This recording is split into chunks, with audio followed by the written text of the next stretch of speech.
It's Jefferson, climbs the ladder. Oh my goodness! Come on!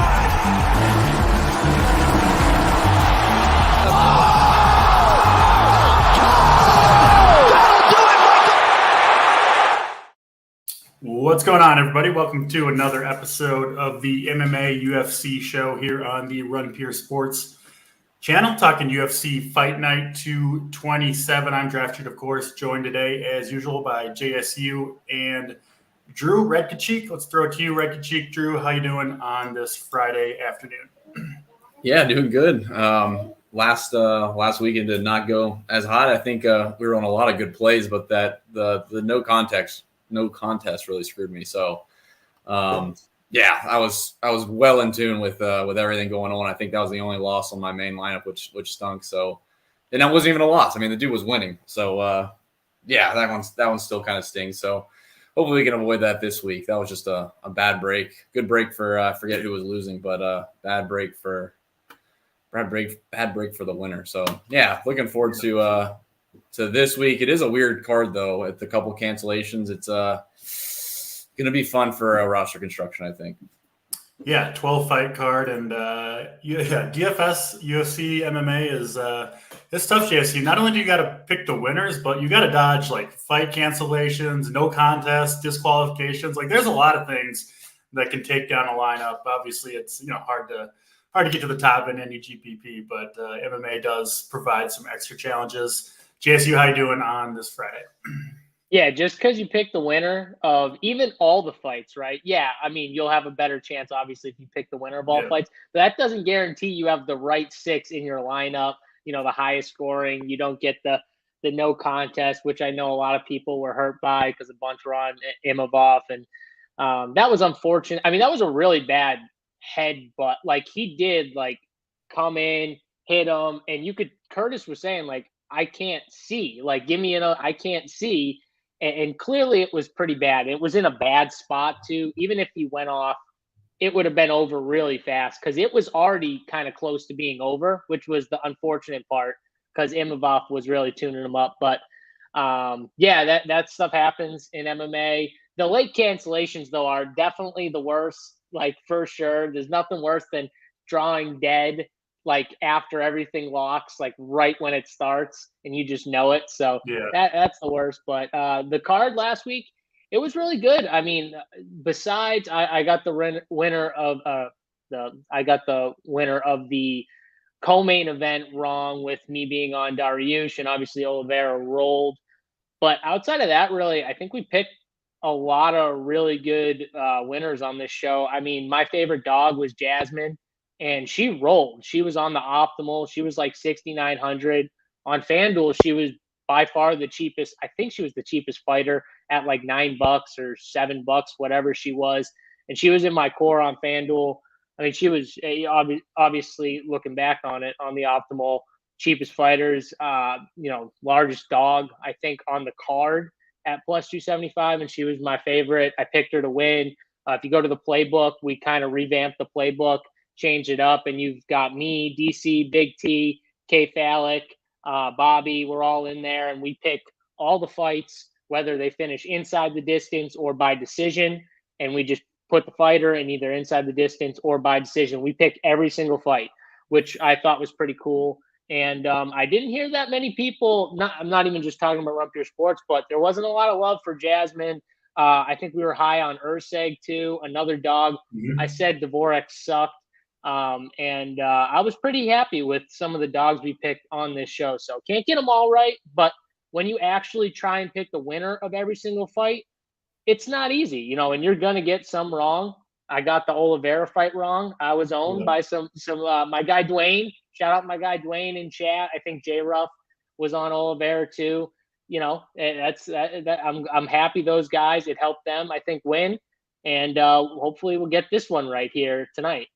Yeah, it was a solid card for me as well, but I did also miss the Dariush Oliveira fight, which obviously needed to get that one right. And I sometimes that's one where I feel like we were maybe on the wrong side of that one, regrettably, right? I mean, just the talent level between the two guys and the level of competition. And I as an Oliveira fan, I have been a long time. So I did kind of regret going against him there, but hey, it happens sometimes, and you gotta move on to the That next was one. me too, DC, because I've been on Oliveira this Yeah, entire time. Like, huge Oliveira fan. I said it in chat too, and I was just on the wrong side. Sometimes you try and like go back and forth between, all right, yep, is this my fandom thinking in my head? I want Oliveira to win. Because I did, as a fan, I was rooting for Oliveira, but my money was behind Dariush. And, at the end of the day, Dariush got rolled and we were on the wrong side. That's, it's going to yeah, happen.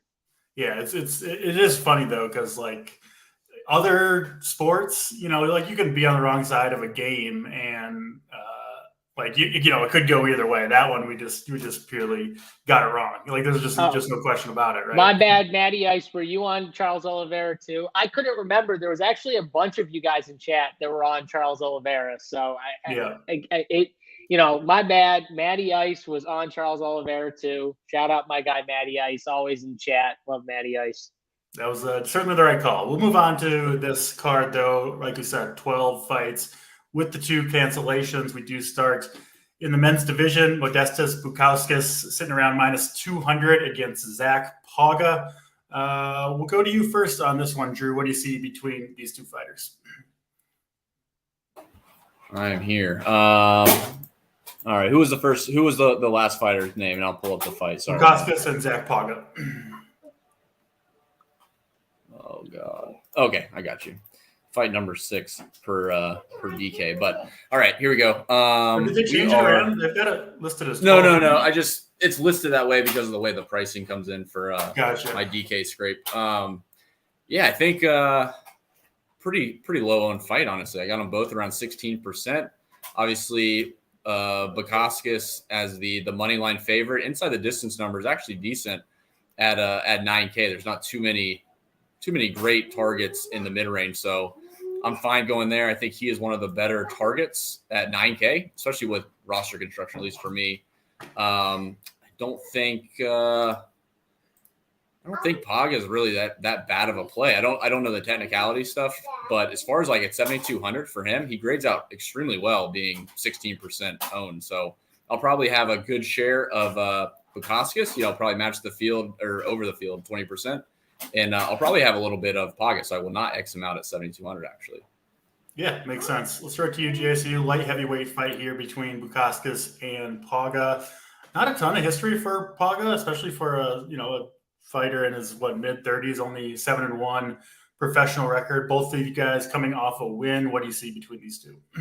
Yeah, honestly, I see a boring fight here. I see one guy in Bukauskas who's gonna want to kind of throw the leg kicks, and Pauga who's going to want to stay safe, pump the jab, get his guy up against the cage, kind of control him. That's what we saw his last fight against Wright. I mean, that's what he did, right? He controlled him against the cage for it was a long time. Was it 9 minutes or something like that? He had a lot of control time against the cage, which does score for DK purposes too. So I will throw that out there that it did score for him. And 9 minutes of control time for Pauga last time out. But this is just a fight that, for me, we're paying 9K for Bukauskas, who I think isn't, that great. And Pauga, who wants to kind of make this a sloppy fight, right? Dirty, just grind him up against the cage, hold him there, and then otherwise just kind of stay safe. Low output from both guys, low volume. That just spells bad for DFS. So no way I'm taking the 9K fighter in this fight. If anything, I take a shot with the dog and Zach Pauga, but I see a boring decision. And honestly, I could see Pauga getting the boring decision if he can control him against the cage and kind of stay safe. And there's low output from both guys. I could see where it's just sloppy and ends up being, a decision win. And that's what I think happens here. So for DFS interest, I got nothing for Bukauskas, 9K. I like Dvorak from the first fight. I think he's just a bad play. Even if he's coming in lower owned, it's for a reason. He's still going to be like 10%, 15%, which is what Dvorak was last time. And it's just going to be 15% that's dead after fight 1. So, I will stay away from the 9K, dead fighter. Pauga is going to stay safe, at least early. which means I don't think he gets the early first round knockout, and I'll feel good about this. All right, that is Pauga and Bukauskas. Sounds like we're kind of a little bit low on that fight for DFS purposes. Next fight on the card, Dan Argueta and Ronnie Lawrence. This one similarly lined, at least in terms of the winning odds, as the last one. Lawrence sitting around minus 200. Let's go back to you, Drew. What do you see between Lawrence and Argueta? Yeah, so this fight I don't have grading out extremely high. Ownership pretty high on Lawrence. I got him at 28.5% and Argueta around 23%. I don't think I'll have any Argueta. I guess from a money line standpoint, Lawrence is okay. But again, you're only getting like a 60% implied odds for him to win, and he's 8,700. So like I think this fight will probably be a scratch for me. I probably won't have much, but I don't see much. I don't see much for me in this fight, to be honest. 8,700 normally would be a spot I would target, but I think I'm going to go a different route this week. So pretty low in this fight. Makes sense. Your thoughts here, JSU, Argueta and Lawrence? Yeah, we got two guys who want to grapple, wrestle, get this down to the mat here, but they do it in different ways. So starting off with Argueta, he is kind of like, he wants to charge in there. He wants to make you back up, get you against the cage, grapple, and then from there kind of melt you down, get you down to the ground. And then it's just like wet blanket positioning. He wants to ground and pound when he gets you down there. He's got really good top pressure. He's thick too. He's strong when he gets you down there, and he's going to try and pummel you when he gets you. It's less of, he'll work in submissions, but he's not trying for submissions. He's more trying to just open up and really just put the pressure down and punch you and make it hurt, right? And so it's interesting that now you get Ronnie Lawrence, who also is a wrestler, but a relentless wrestler. And when we talk about Ronnie Lawrence, he's the competition he's faced compared to Argueta, I think is definitely much higher.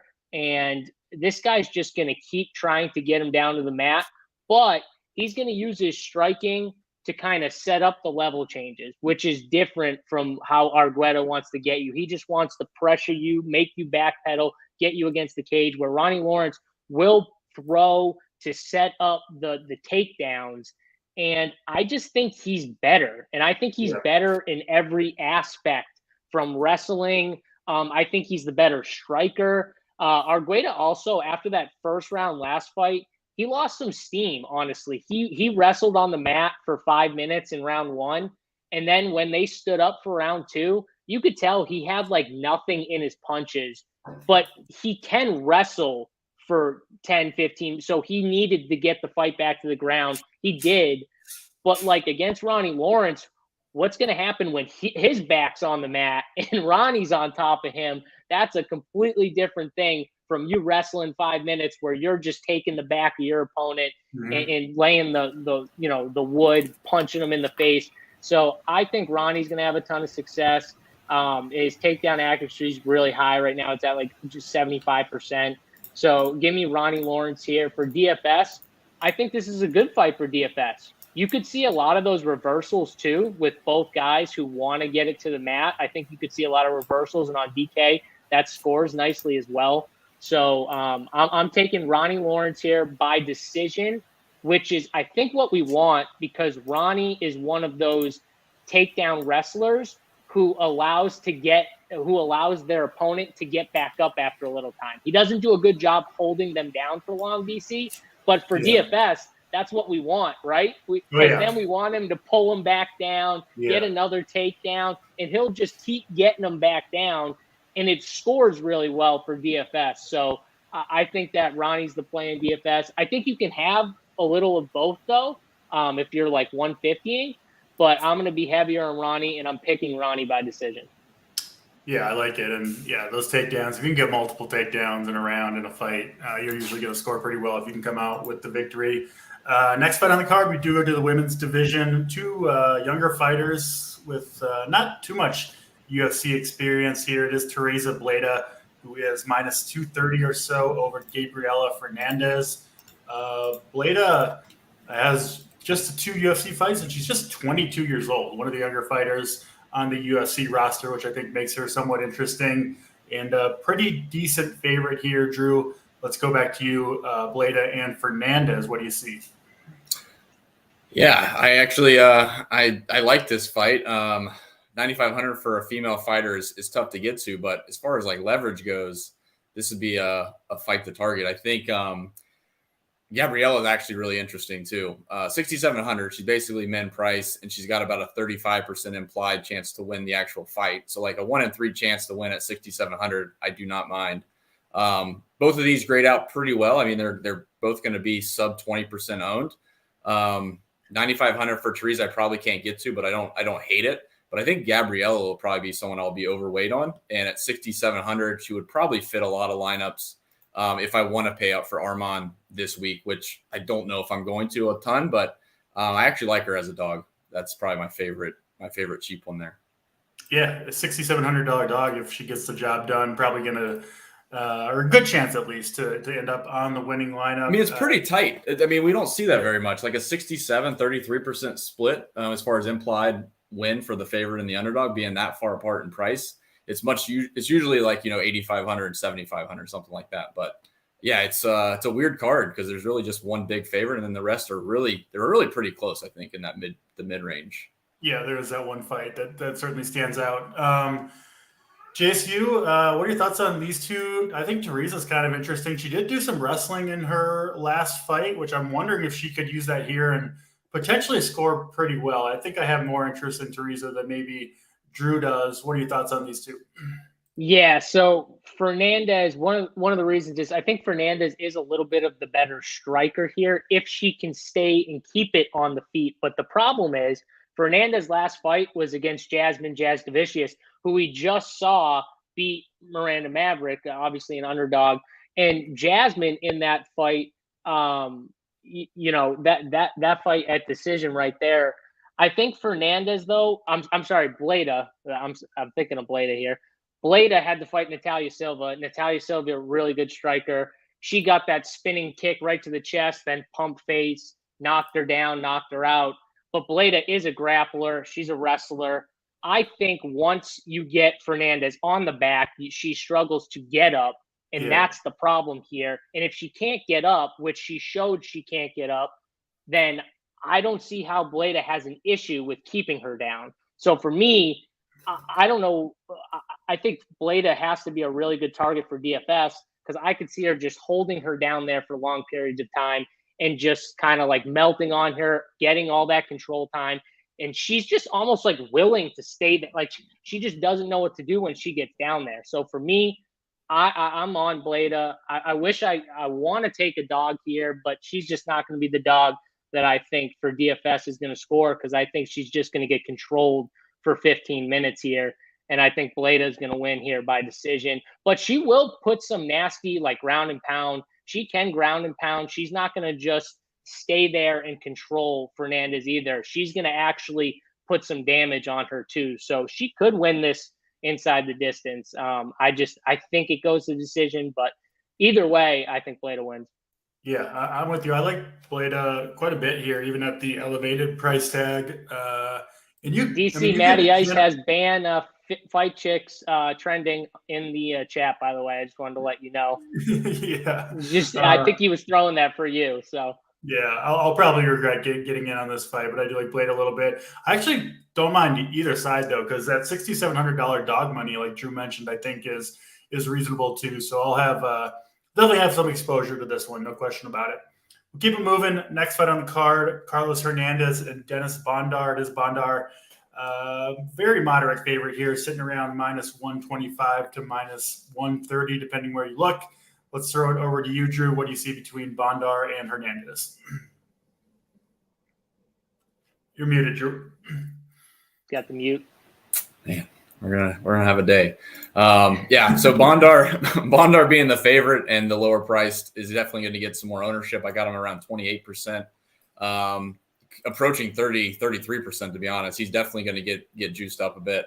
And then Hernandez is going to be sub 20 or right at 20% at the most, I think. So This fight is interesting. I usually play a lot of these mid-price, like right around 8K. It just kind of fits most lineup construction. We talk about that every show.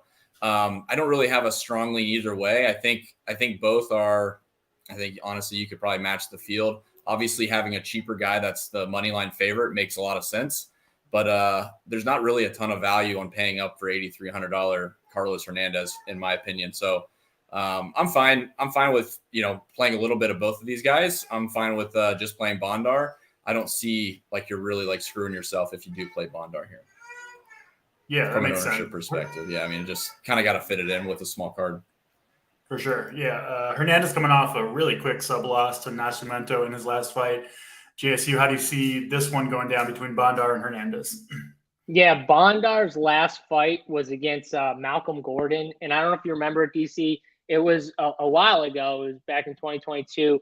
His elbow, popped out like this. Look, it was gross. They were scrambling. They were in like a little bit of a grappling exchange. And he just kind of got caught near the fence. And they were like together. And you just saw the elbow kind of pop out. It was really, really gross. Bondar, to me, though, he wants to get it down to the mat. He's a wrestler. I just don't think he's very good, honestly. And Carlos Hernandez, even though I'm not like super high on Carlos Hernandez, I don't view him as someone that I think is like really, really good either. I think he's going to be tough to control. He can get taken down. Hernandez can definitely get taken down. Alta Moreno, I think, took him down a little bit 2 fights ago, but he can get back up. He's harder to control. And I just think Carlos Hernandez might be the better fighter. Even though Bondar, looks like he has that one path where if he can keep it on the ground, I just don't think he's going to be good enough to keep Hernandez down. And I think Hernandez can win those scramble exchanges, get back up, stay on the feet. And I think he's probably better on the feet as well. And, he's also can take him down too, but I think he's going to prefer it there. And when he gets him there on the feet, I think Hernandez is going to be the better fighter. So for me, this looks like a decision win for Hernandez. I'll have a tiny bit of Hernandez. I don't really like this fight for DFS, but I will have a little more Hernandez just because, like Drew said, I think the ownership on this fight is going to go to the 7,900 favorite, and Hernandez is the dog at 8,300. So I think he'll get a little less ownership. So for DFS purposes, I'll take my chances with the dog, even though he's a little higher priced. Yeah, I bet Hernandez will come in pretty low owned. Drew, do you have the number on that? Because he did open as the favorite, and then the market has passed through the number, right? So Bondar opened plus 110 or so, sitting around minus 130 now, which doesn't happen all that often. Yeah, go ahead, Drew. Hernandez, I got him at 19%. Okay. So. Yeah, I guess I kind of expected even lower, but that's Hernandez and Bondar. We'll keep moving to the next fight on the card, Christian Quinones and Kyung-Ho Kang. We'll start with you, JSU, on this one. What do you see between Quinones and Kang? Yeah, Kang, I mean, he's a well-rounded fighter, but he takedown averages about 2 takedowns per fight. He does want to get it to the ground. Last fight against Dana, he really pumped that leg kick, really got Dana's front leg bruised up. Can do a little bit of that, but he's a slower fighter. For me in DFS, I think he's someone that at 7,400 you can have shares of, but he's going to slow the fight down a little bit. In my opinion, that's what he wants to do. He wants to try and get it to the ground. And Quinones, he's going to come forward. He's going to put pressure on you. He's in pace. He's a good striker. He's going to kind of wait for his shots and then take advantage of them. And I just think he's a prospect that is a really solid one. I think he's going to give Kang problems when he tries to kind of come forward and speed it up. And that's where, even though like in his last fight, he was patient, he kind of waited for a shot. I could see him trying to push it a little more against Kang, who wants to slow it down. And I think Quinones can win this fight. I think he can win this fight inside the distance here, and I'm going to take him. But for DFS purposes, I think this is a decent fight at 7,400. You can have some of Kang. 8,800 Quinones, I'm going to have some of as well, though. Makes sense. Drew, what do you see Quinones and Kang? Yeah, I think Quinones is a good target, 8,800. Assuming you're not going to play too many fighters over 9K. I got the ownership pretty much split 24-25% between the both of them. Definitely more leverage on Quinones, which is ironic because we just talked about a $7,900 fighter who had, just a little bit higher ownership, but just shorter odds, but he's always like $900 cheaper. So I do like Quinones here. He grades out well for me in this range for a target in DFS. To be honest, Kang grades out extremely poor. I think 24% for that much of a dog. There's not much finish upside. Does look like there's some takedown upside, but again, being a dog, I don't see that happening very much. So I'll probably be out on Kang, to be honest, and especially in a 20 max, I would exclude Kang, but Quinones I think would be good. He's a decision fighter, pretty much Kang, and I just don't think – I think Quinones can catch it and kind of make it more of his style of fighting. He's more fluid too, and that's probably what it is. But yeah, you're probably right. Kang is probably not as good of a play just in general. I think Kang's by far his best chance to get a big score is the takedowns, right? Which I think is a somewhat realistic possibility for Kang. But I'm with you guys. Quinones the pick for all three of us here. Next fight, Jimmy Flick is a pretty big underdog. I think the second biggest underdog on this card to Alessandro Costa, who is sitting around minus 280 or so. So pretty big discrepancy in the line. Drew, let's go back to you this time. Costa and Jimmy Flick, what do you see here? Yeah, so Costa's my favorite 9K fighter. No surprise there. Fantastic inside the distance numbers. Round 1 KO numbers good. Submission has even got some good numbers for submission in round 1. So he looks like he's a pretty versatile fighter. Inside the distance numbers around 56%. As far as ownership goes, I have him pretty low. I guess all the ownership's going to the top fighter Armand, but I like Alessandro a ton. 9,400 for him. I'll be way overweight the field. He is my highest rated fighter on the slate.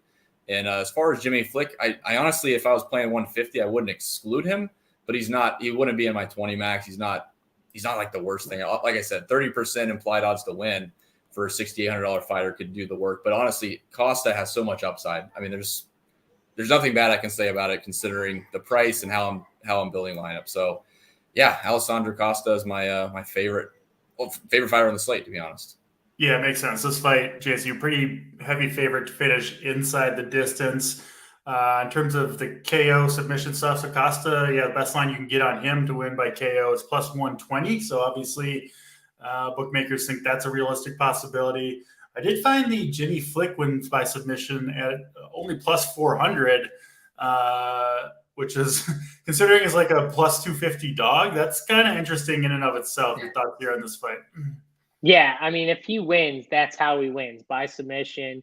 Jimmy Flick, last time out, he got knocked out by Charles Johnson. But that fight, it was kind of like he just got hit, and eventually he just couldn't take it anymore, DC, and he was just, you could tell he was done. Even before they finished the fight, you could tell after just a certain amount of hits to the face and stuff, Charles Johnson knew it before he even finished them, like it was already over. And it kind of looked like, I don't want to say he gave up, but like, again, it was just, you get hit in the face enough, you're not used to it, and that can happen. He had a little layoff between that fight and the fight before that. So that could have, been a little bit of it too, a little, cobwebs, ring dust, whatever you want to call it, for him. But Jimmy Flick's path is definitely getting this to the ground, trying to find some way to get some type of submission or something like this. But Costa is legit. And his last fight, he had to fight Amir Albazi, who he's a pretty good fighter in his own right. Obviously lost to him, but in the third round. And Costa's got power, man. The fight before that, 10 seconds, he KO'd someone, just one slip and an overhand right, and just dropped the dude. And that was it. It was over right when he hit him.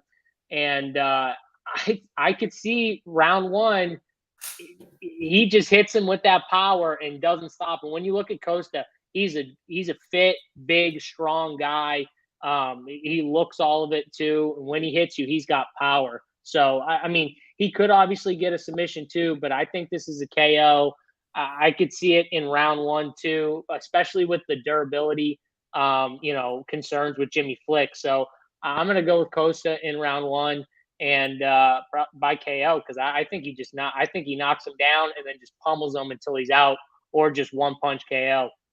Yeah, this one feels kind of like Jimmy Flick's almost being fed to Alessandro Costa by the UFC. I think It feels like he's trying to get a check, DC. That's what it felt like when he fought Charles Johnson, obviously. It just kind of feels like he's looking for those checks at this point. I mean, he fought in January.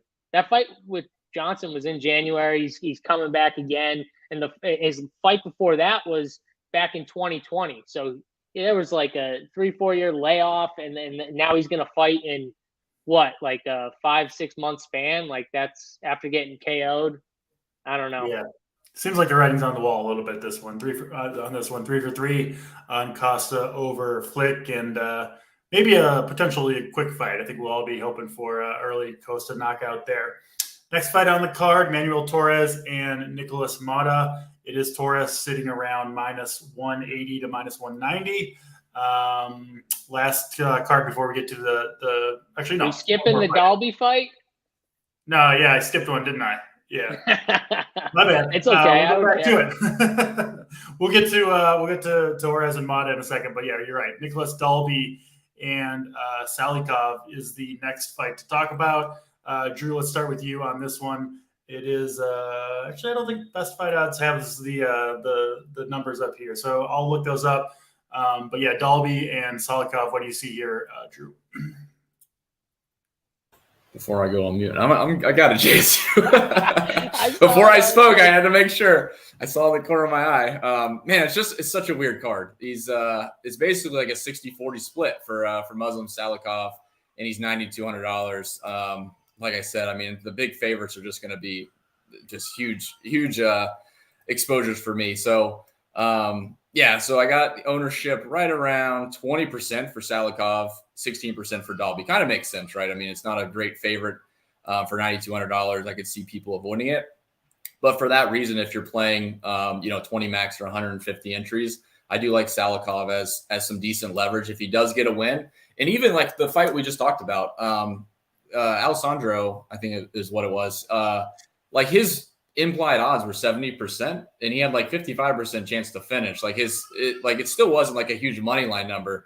I still think he finishes early, but like just all things considered, there's still room for some of these guys to fail. And I think Muslim's an interesting one for us to have some exposure to. Dolby, I'm kind of impartial to. I won't have much of him. I see him as low as 12% on some sites. So definitely a spot you could get exposure to a cheap dog, but I just don't see much. I mean, he's still got a 35% chance to win, but inside the distance is pretty slim. I don't see much in way of KO or submission. So I think Muslim's an interesting GPP play. Again, despite the money line number, his ownership's so low. So I'll probably have some exposure to Salikhov. Yeah. Makes sense. JC, let's go to you. Salikhov and Dolby. What do you see between these two? Yeah, Dolby's just like, he's a solid fighter. His upside is pretty much though like a decision, very close win. He's a decision fighter, you know what I mean? He's going to get in your face though. He's going to try and put some volume in, but at times when he gets tired, he does that weird like breathing technique where he's like, it looks like he's tired because he's breathing so heavy, but it's just the way he kind of breathes in and out or whatever. But yeah, and he's going to hold you against the cage. He likes to throw those knees, kind of get your legs jello, and then from there try and get you to the ground at times when he gets tired. But he will stand in the pocket at times and trade, which is dangerous because he is hittable, is the other thing. He's a tough dude. He can take it on the chin at times. I've seen him take some good punches right to the chin and stand in there. And Salikhov, like, he's skilled, man. He's really skilled. He's got those really cool head kicks, those wheel kicks, and they're fast, man. They're fast, and you can tell when they connect, they'll put you out. Like they will put your lights out. Fiallo felt that. Andre Fiallo felt that last time. Head kick and then 1-2, and they stopped it, and he was standing, DC, and the ref just moved in right? Because he knew he was just done and just standing there, just trying to tough it out. But like the only problem with DFS is Salikhov's smart. He's gonna kind of wait for his shots, and I could see it where even if he did KO Dolby, it's still a low output. Maybe it's in like the second round, and at 9,200, he still doesn't score enough to be on the optimal. Because remember, for DFS, we need, when we got so many good 9K fighters and so many guys who have massive upside, especially like the wrestlers who we've talked about or we will talk about, or like Costa, who's got that one punch first round knockout power. You're going to have to score a big boy. And I think for Salikhov to have that, he needs to finish this dude really early. If it goes to a decision, I think it could be because Dolby's kind of making it like trying to make it almost a boring fight, holding him up against the cage, doing whatever he can to keep away from those big shots. So for me, I think Salikhov can KO Dolby. But so I'll go Salikhov here inside the distance, but I don't think it's going to be enough where he's going to hit that optimal. So for DFS, I'm just going to be straight under, probably fade Salikhov or be super low on him in my 150 because I just don't see this fight hitting the optimal. Yeah, that all makes sense. Let's get to the main card, the final 5 fights. Before we do, reminder, hit the like button. It really does help us out to bring you these shows free of charge each and every week here on the YouTube channel. And if you do want to join us, if you want to get access to the playbook, get all of our picks and all the write-ups, all that good stuff for this card, all UFC cards, and of course, all other DFS sports as well. We are running a promo code right now, Summer33 will get you 33% off your first weekly or monthly payment. All right, let's get to the main card. JSU, you said you were probably under the field on that last fight. What about this next one? I personally really like this fight to kick off the main card. Big favorite to finish inside the distance. It is Manuel Torres sitting around -185 against Nicholas Mata. Both guys coming off impressive wins. I'm excited for this one. What do you see between these two? Yeah, this is a fight for DFS. I think everyone should want exposure to. Yeah. I want, I don't know if I want to say in 150, I want one of these guys in all my lineups, but I might be close to that, honestly, because this has first round finish type in your lineup, optimal scoring upside here. When you look at a guy like Manuel Torres, who I think he has like 12 finishes in round 1 of his 15 or something. Yeah. And I think 14 of them have finished inside the distance, 14 of 15. Now, he also has been knocked out. Like, he also has been finished, but he is someone who, like, he's super aggressive. He's powerful. He puts everything into his shots, though, which is why he has that such a high, like, finish rate in round 1. Everything into his takedowns. They're all super powerful, but they can gas him out at times. And one thing that we've seen, even though he is dangerous, someone like Nicholas Mata, who, like, even in that Van Camp fight, Mata, like, the first 3 minutes of that last fight against Van Camp, he was trying to get the distance, obviously, because Van Camp was a little bigger than him. He was trying to get that distance right, and he was just missing the chin from, like, KO shots for 3 minutes trying to get it. But once he connected, it was lights out. And I think we could see something like that where Mata almost, he's going to counter strike, I think, here. He's going to kind of let Torres almost get after him. He's going to withstand it. And I think we could see just a counter pop and finish Torres here. I like the dog in this fight. I'm going to be very overweight on Mata at 7,300. I haven't liked a ton of dogs, cheap plays up to this point, but that's because I like a few that we're going to talk about here. But this is a fight I would say we all should have exposure to because Torres is going to come out like a man on fire. He's going to want to finish, and Mata has finishing power.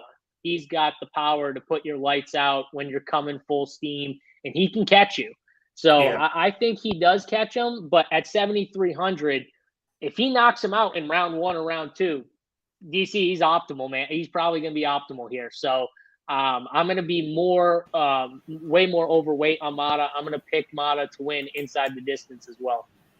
Yeah, I like it. I think you want exposure to this fight. I kind of like that Mata wins in round one, plus 460 on FanDuel a little bit, because Torres coming out swinging, and it just takes one counter punch, right, for Torres to maybe go down. So I think that big number looks pretty good to me. Let's throw it over to you, Drew. Mata and Torres, what do you see?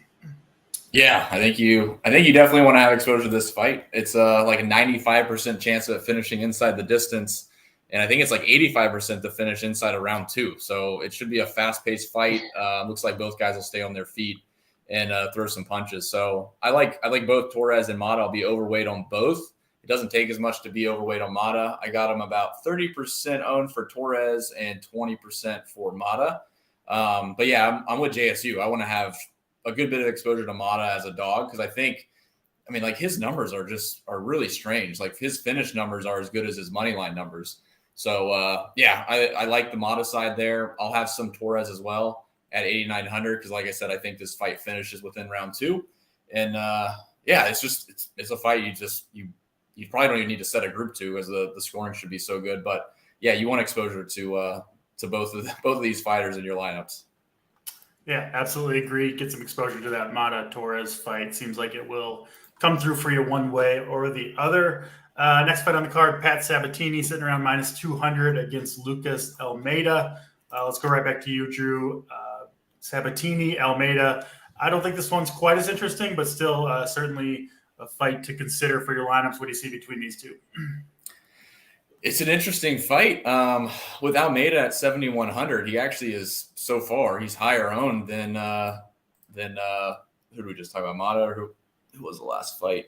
Mata. So so man, there's no way I can really get to Almeida at 7,100. Pat Sabatini is fine. Again, ownership for him is around 23.5%. So pretty good, considering his inside the distance number is about 37% to finish inside the distance. And in round one, he's got about a 15% chance to finish via submission. So I expect some good scoring if he gets some takedowns and some control time regardless. And at 9,100, as far as one of the favorites, he's going to be one of the lower owned guys up here. So I'll have some Sabatini. It looks like I'll probably have no Almeida, but I can certainly be talked into it. But he looks like he's going to be, as of now, one of the highest dogs. And I think there's more upside with other dogs. Yeah, that all makes sense. JSU, let's throw it to you for this one. Yeah, what's your pick here, and what do you see DFS wise between Sabatini and Almeida? Yeah, I mean, we know Pat Sabatini, right? Great grappler, great wrestler, always live for a submission, but the striking is not really to par as the ground game, the submission work.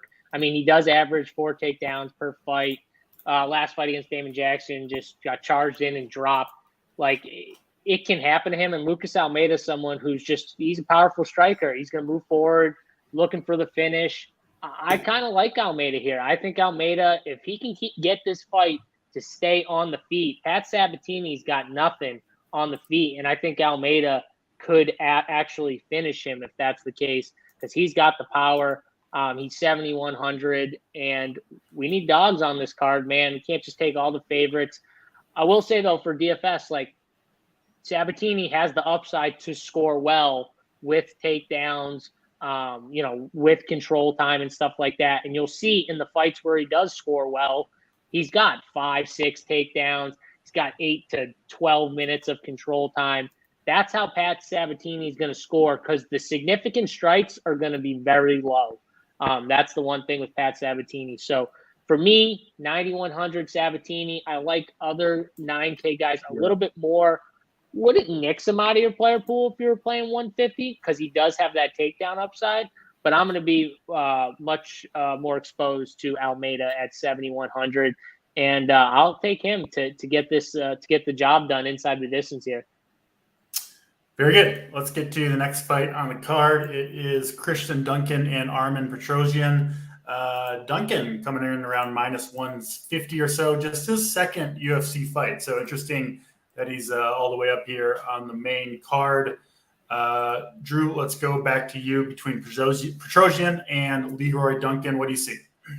Yeah, Duncan's going to be one of the higher owned guys on the slate. I got him around 35%, and Petrosyan, one of the lowest owned, around 16 or 17%. So all the honestly, all the ownership is going into Duncan finishing inside the distance. I don't think the money line number is that appetizing, around 57% implied odds, but he's got about a 38% chance to finish inside the distance, about 30% to finish inside of round 2. So I do like Duncan here as far as the winner, but in terms of DFS, I mean, 35% for him. And if it does go to a third round, there's other guys just above him that I think have really good finishing upside.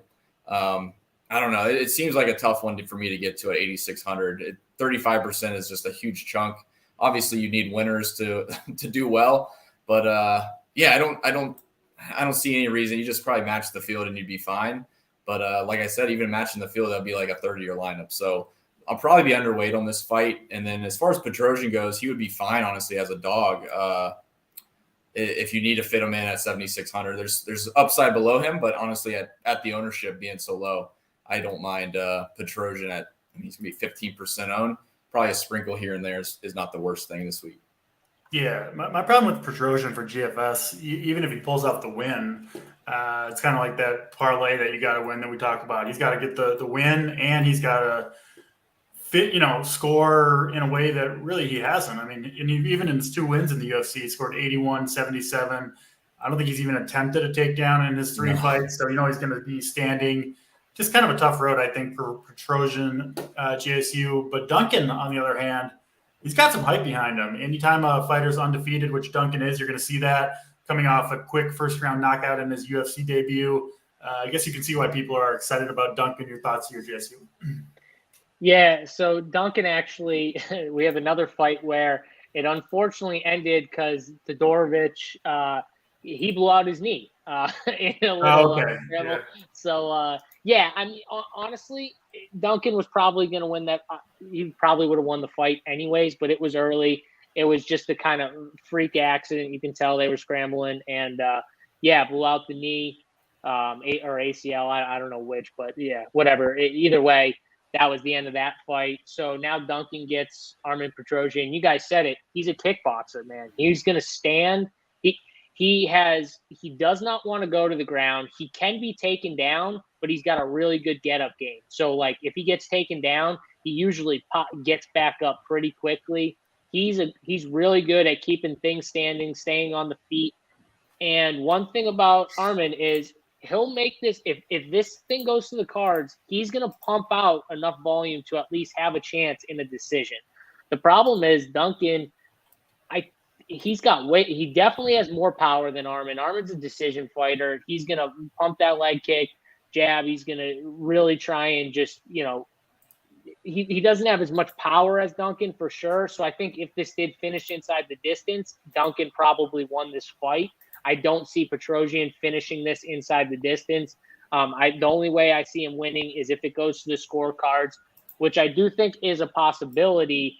If it does go to the scorecards, then he has a really good chance to win with the output that he shows. But like DC said, then you've got to hit the other thing, right? Does he score enough to hit the optimal? Who else won and lost? Like, I think DC, if he somehow at like 80 points hit the optimal, we had a lot of dogs. Most of the dogs all lost, right? We didn't have that many cheap fighters win.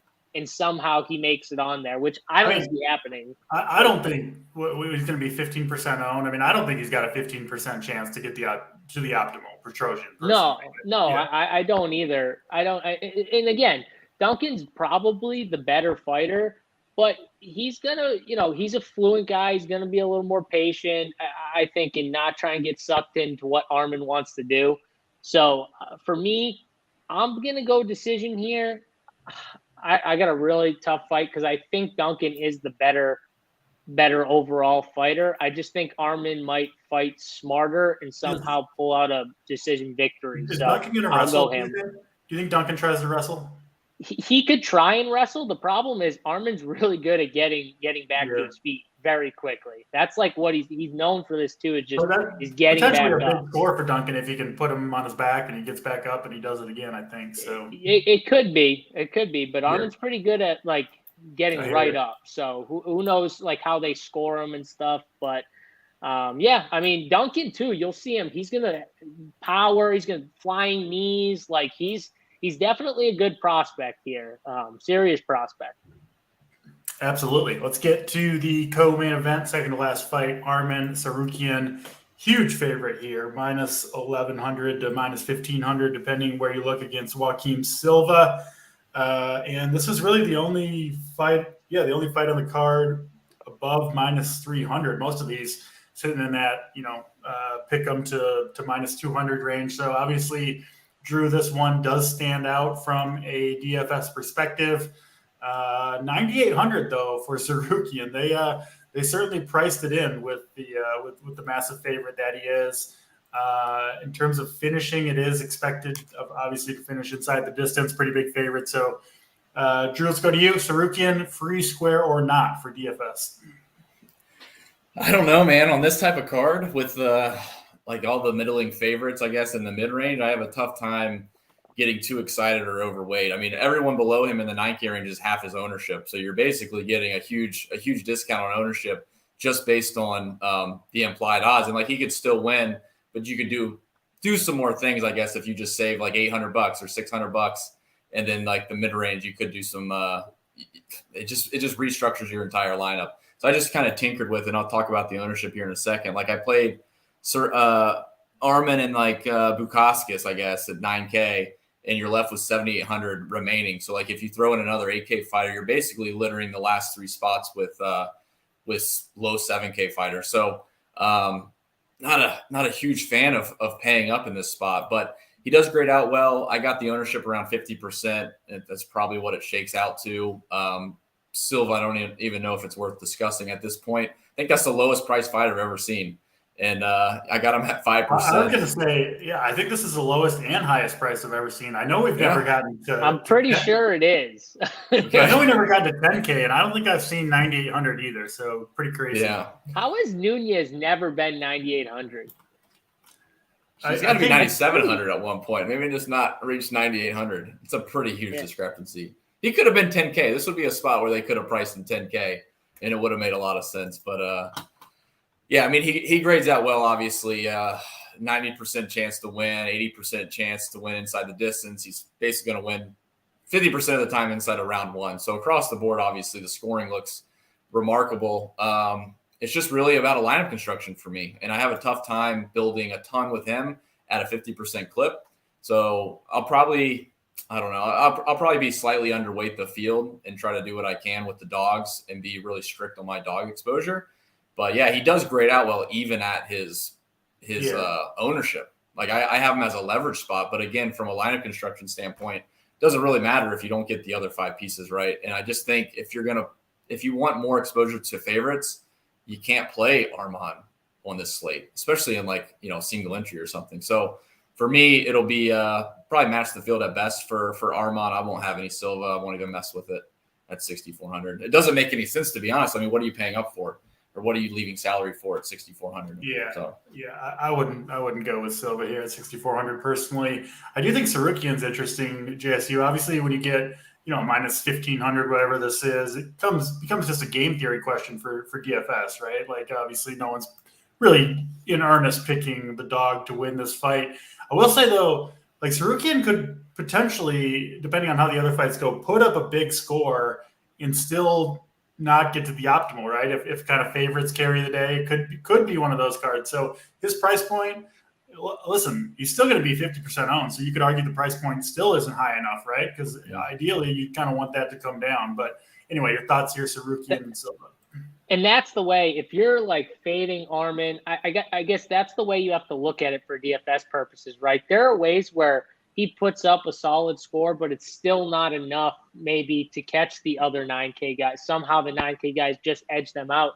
I mean, in his last win, 3 rounds decision, he had 7 takedowns, 9 minutes of control time, scored 99 fantasy points. Obviously, 99. I don't know. If you told me he scored 100 right here, I don't know. I think you would have about a 50-50 chance to be on the optimal. Yeah, I think there's 9K other 9Ks that can outscore him and stuff like that. So there are paths where he dominates and he's still somehow not on the optimal. And at his ownership that Drew's putting him at, I mean, I think it's realistic from a DFS perspective to say, I'm just going to maybe fade and pray that he doesn't just have that 120 point optimal scoring, fight here, which, obviously is possible. We've seen it happen. How does that happen? Either just the first round quick finish or just massive amounts of takedowns, control time, and, a little more than what we saw from last fight, honestly. So for me in DFS, I think he's going to win, obviously. I don't think anyone's going to go against him for the fight perspective. We're not betting it. But for DFS, I might be a little lower on my Armenian brother here, Sarukian. At 9,800, I might just play the game of, hoping that other 9Ks at lower ownership can outdo him in this range. If one or two of them can because that's really all you need, one or two to somehow outscore him, and you're going to be sitting mint with the super high-owned Sarukian to fight, second to last here. So that's probably what I'll do for DFS, is probably be underweight the field on Sarukian. But yeah, I think he dominates this fight here. Makes sense. Let's get to the main event. I think a really interesting one, both from a fight perspective and a DFS perspective. Pretty much a coin flip. Vettori, small favorite here, sitting around -125 against Jared Cannonier. Really fun fight. Both these guys have fought Israel Adesanya, obviously at the top of the division, both lost to him, of course. But two very good fighters, two very different styles as well, Drew. I think this one potentially a lower owned main event than we typically see. It is favored to go the distance, and Cannonier especially doesn't often score all that well, even in a lot of his wins. So I think this one pretty interesting from a lot of different standpoints. What do you see between Cannonier and Marvin Vettori, Drew? Yeah, probably one of the lowest 5-round main events that we've seen. I got Cannonier around 32% and Vittori around 42%. So it kind of matches the money line number. What is interesting, and it doesn't really apply necessarily, but the Vegas has some pretty good respect for Cannonier in the first couple rounds to do some work on his feet, throw some good punches. Like you said, they're completely different styles. Like the KO numbers for Vittori are basically non-existent.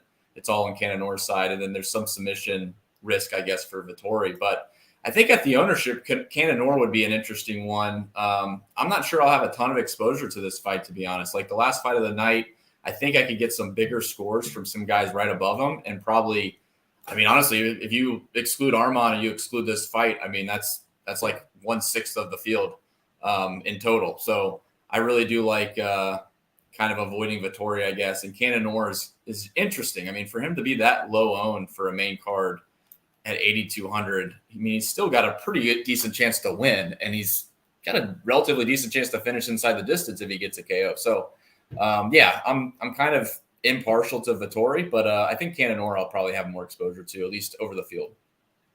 Yeah, that does make sense. Cannonier's been in a bunch of main events recently. I think 3 out of his last 4 fights. He did win 3 of those, but highest score in those 3 wins for Cannonier, even though they were 5-round fights, 98 in that KO win. So, like I said, JSU, not the highest score, but obviously a 5-round fight you could get there. Interested to hear your thoughts on this one. I think in the last 5 years, too, both these guys have only lost to Robert Whitaker and Israel Adesanya, right? Both guys, very similar records. They've kind of been right at the top for a long time. Yep. Yeah, right at the top, but they're not they're still definitely below the top 2, 3 guys, but they're right there. They're sniffing. They're hoping, I'm sure, for another shot at the title or whatever. And honestly, too, I don't know if you guys think this, but I thought both these guys lost their last fights. I thought Vittori lost, and I thought Cannonier lost to Strickland. They were really close fights. Sean Strickland definitely had – it was the weirdest thing ever. I don't understand how you score 49-46 for Strickland. One judge and another judge scored at 49-46. I think it was Sal D'Amato was one of them, of course, for Strickland and was it Cannonier or whatever. But it was just a very weird fight that, I don't know. I thought Cannonier lost, and I thought Vittori lost to Dolbez, honestly. But they were really close. And Vittori's last fight, that was definitely the worst I've seen him fight personally. coming to look at these two fights, Cannonier, the way he wins this fight, I think Vettori outvolumes him, but the way he's going to win it is damage. Because he's definitely got the power. He's an athlete. He's physically looks like a beast. But Vettori is just always in your face, moving forward. He's not that great of a striker, but he can ground game you and he can outvolume you. But it's like a decision thing. Again, Cannonier needs to kind of put some of that damage on him. That's the way he's going to win this fight, is getting some big strikes and making it look like Vettori, because Vittori's chin is elite. Like, no one, that dude, no one's put him out. Like, that's going to be really hard. I don't see either of these guys honestly going out. So, okay, now you got to say which guy is going to do better in the volume game. I would put my money on Vittori, but again, you don't know how judges scored. If you scored by damage, Cannonier might actually put more what looks like damage on Vittori. So it's definitely a really close fight. I'm going to lean Vittori here. That's who I'm picking by decision. I think he can, try and get Cannonier down to the ground, even though Cannonier showed that he is very athletic and can get back up to his feet. He still can be taken down. We saw Brunson take him down multiple times, but then he gassed out in the second round and started like lunging at Cannonier. And this is what drives me nuts about Cannonier. That second round against Derek Brunson was out for literally like 3 minutes of the second round. And it took him until like the 40-second mark to actually finish him. And the dude was like dazed. They were even talking about it. Like the announcer were even saying like, he looks dazed. And somehow 3 minutes went by of Derek Brunson just kind of lunging in, trying for crappy takedowns, not getting it. And then finally Cannonier pops him, gets him down, and then just elbow, and finishes him. But it takes him so long sometimes to capitalize. You can't do that against Vettori. Dude's got a chin. He's tough. He's going to be able to withstand a power shot. You got to put a power shot, another power shot, and then just kind of put it to where the ref has to step in. I don't know if Cannonier is going to do that. He wants to take his time, in my opinion. So I just don't trust him in this fight. I think Vettori is going to win a decision here. And for DFS, it could not be optimal, but I'll be higher on Vittori in hopes that it is. Yeah, we've seen some big boy scores out of Vittori in the past when he decides to use his wrestling for the most part, which I kind of think he might do that here. I wouldn't be surprised to see him get 4 or 5 takedowns in this fight. Honestly, if he does, he's obviously going to score pretty well. The problem is Cannonier is good at, like, he will get back up. Yeah. But that's good for wrestlers if he has the cardio to take him back down, which he does. Like, the thing with Derek Brunson was he didn't. He gassed out after 1 round. He had 2 takedowns in that first round, and then that was it. I think Vittori might pull something similar to what he did against Kevin Holland, where he got 11 takedowns. Holland would get back up. He just did it again. I think that's a potential route. Well, then he's 100% optimal in that point. I mean, that fight was absolutely crazy. Can't predict that, but I think something similar to that style of fight could take place. You're all in Vittori for DFS. Yeah, I like Vittori a lot here. Yeah. But yeah, that'll do it. That's 12 fights. Thanks for tuning in. As always, I really do appreciate it. If you haven't done so yet, please do hit the like button on your way out. And if you want all the goods, the playbook, all our picks, all sports, one price, runpuresports.com, of course, and use promo code SUMMER33 for 33% off your first weekly or monthly payment. That'll do it. We'll be back same time, same place next week for JSU, for Drew on DC, and we'll check you next time.